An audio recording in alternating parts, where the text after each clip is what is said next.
Hi friends, బాగున్నారా? మీరంతా బాగుండాలని కోరుకుంటాను. ఈరోజు మన ఛానల్లో పుట్టగొడుగులు కూర చేసుకుంటాను. న్యాచురల్ పుట్టగొడుగులు ఇగో ఈ విధంగా ఉంటాయి. ఈ విధంగా ఉన్నాయంటే బాగుంటుంది కూర, బాగా టేస్టీగా ఉంటుంది. అన్నిసార్లు దొరకవు కదా, ఇప్పుడు సీజన్ కాబట్టి తెచ్చుకున్నాము. ఇవి బాగా శుద్ధంగా కడుక్కోవాలి. ఈ విధంగా కడుక్కోవాలి శుభ్రంగా. మన ఎర్రమట్టి ఉంటుంది కదా, ఈ విధంగా కడిగేసుకోవాలి. వీటికి జోం ఎక్కువ ఉంటుంది, శుద్ధంగా కడుక్కోవాలి. ఎర్రమట్టి అంతా పోయేటట్టుగా కడుక్కోవాలి. ఈ విధంగా నీట్గా కడుక్కున్న తర్వాత ఇవి కట్ చేసుకోవాలి. ఇలాంటివన్నీ తీసేసుకోవాలి. ఎడదాగా తీసేసుకొని ఇవి కట్ చేసుకొని వేసుకోవాలి.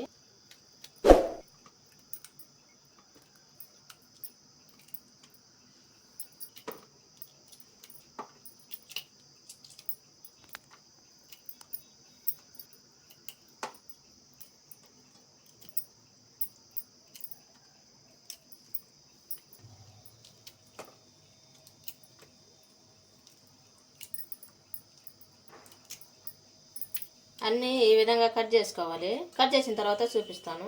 ఈ విధంగా అన్నీ కట్ చేసుకోవాలి. మొత్తం సన్నగా కట్ చేసేసుకోవాలి. కట్ చేసుకొని మళ్ళీ ఒకసారి కడుక్కోవాలి. ఆ ఇసులు ఏమి లేకుండా ఉంటుంది మళ్ళీ కడిగామంటే. ఈ విధంగా అన్నీ తీసేసుకోవాలి. మట్టిలో నుంచి ఉంటాయి కదా, ఇట్లా ఈ విధంగా మట్టి ఉంటుంది, ఇవన్నీ తీసేసుకోవాలి. ఈ బుడాలు మధ్య మధ్యన ఇవన్నీ వేసేసుకోవాలి. ఇప్పుడు మళ్ళీ ఒకసారి కడిగి ఒక ప్లేట్లో పెట్టేసుకోవాలి.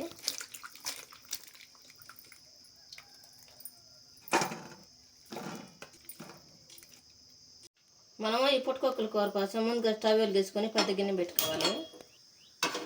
గిన్నె బాగా వేడైన తర్వాత ఆయిల్ వేసుకోవాలి. మనకు సరిపడినంత ఆయిల్ వేసుకోవాలి. నేనైతే 2 స్పూన్లు దాకా వేసాను. ఆయిల్ బాగా వేడైన తర్వాత ముందుగా మనం కట్ చేసి పెట్టుకున్న ఉల్లిపాయలు వేసుకోవాలి. 2 ఉల్లిపాయలు సన్నగా కట్ చేసి పెట్టుకున్నాము. ఈ ఉల్లిపాయలు వేసుకోవాలి. మనకి ఉల్లిపాయలు తొందరగా వేగాలంటే కొద్దిగా సాల్ట్ వేసేసుకోవాలి. 1 స్పూన్ సాల్ట్ వేస్తున్నాను. ఇప్పుడు కలుపుకోవాలి. ఉల్లిపాయలు ఈ విధంగా గోల్డ్ కలర్ వచ్చిన తర్వాత కరివేపాకు వేసుకోవాలి.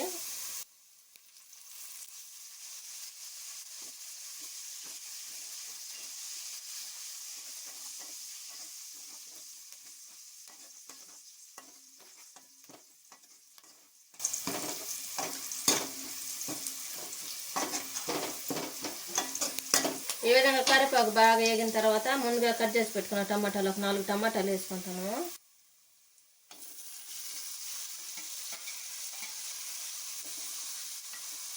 ఒక స్పూన్ పసుపు వేసుకోవాలి. 1 స్పూన్ ఉప్పు వేసింది, ఇంకో స్పూన్ వేసుకుంటాను. 2 స్పూన్లు సాల్ట్ వేసేసుకున్నాను. దాన్ని బట్టి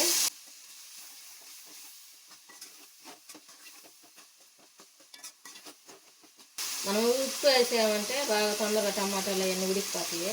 ముందుగా కడిగి పెట్టుకున్నాం కదా పుట్టగొడుగులు, ఈ పుట్టగొడుగులు వేసుకొని ఉడికించుకోవాలి.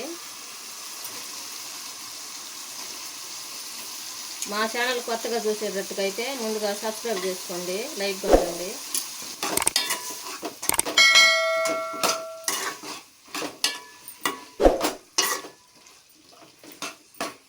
వేపుకోవాలి. ఈ విధంగా వేపుకోవాలి. మిక్సీ జార్లో వేసేసుకోవాలి. ఇవి మనం మిక్సీ పట్టుకోవాలి. ఈ విధంగా మెత్తంగా పొడి చేసుకోవాలి ధనియాల పొడి. ఇప్పుడు మనం పొడి చేసిన తర్వాత అల్లం ముక్కలు ఉన్నాయి కదా, ఈ విధంగా అల్లం ముక్కలు 2 నుంచి అల్లం తీసుకొని బాగా పైన ఉన్న పొట్టు అంతా తీసేసుకొని అవి కట్ చేసుకొని వేసుకోవాలి, లేకపోతే బేళ్ళు పోతాయి. తెల్లగడ్డలు ఒక 4 తెల్లపాయలు తీసుకోవాలి.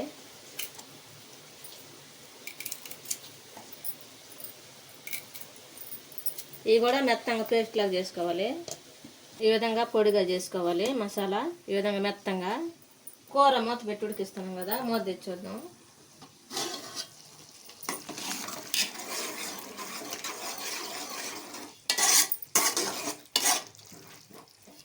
ఇప్పుడు కొంచెం వాటర్ వేసుకోవాలి.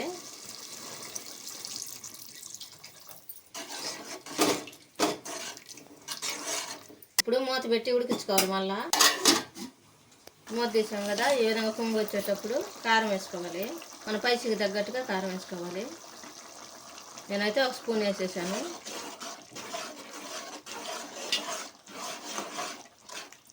దీంట్లో చింతపండు అలాంటివి ఏమి వేసుకోకూడదు. మసాలా మన చికెన్ లాగానే చేసుకోవాలి. ఇప్పుడు మనం మిక్సీ పట్టుకున్నాం కదా పొడి, అది వేసేసుకోవాలి. ఇది మొత్తం కలిపేసుకోవాలి. బాగా మనం మసాలా వేసాం కదా, బాగా మగ్గియాలి. దీన్ని ఉడికించుకోవాలి. మంట సిమ్లో పెట్టుకొని ఉడికించుకోవాలి. ఈ విధంగా మొత్తం కలుపుకున్న తర్వాత మూత పెట్టుకొని ఉడికించుకోవాలి. ఇప్పుడు మూత తీసాం కదా, ఇప్పుడు ఈ విధంగా చిక్కగా రావాలి. ఈ విధంగా చిక్కగా రావాలి.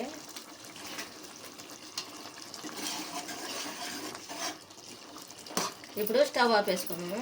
ఎంతో టేస్టీగా ఉండే పుట్టగొడుగుల కూర రెడీ అయింది. మీరు కూడా మీ ఇంట్లో చేసుకొని ఎలా ఉందో మా కామెంట్లో పెట్టండి. లైక్ షేర్ చేయండి, సబ్స్క్రైబ్ చేసుకోండి, పక్కన ఉన్న బెల్ నొక్కండి. Thank for watching.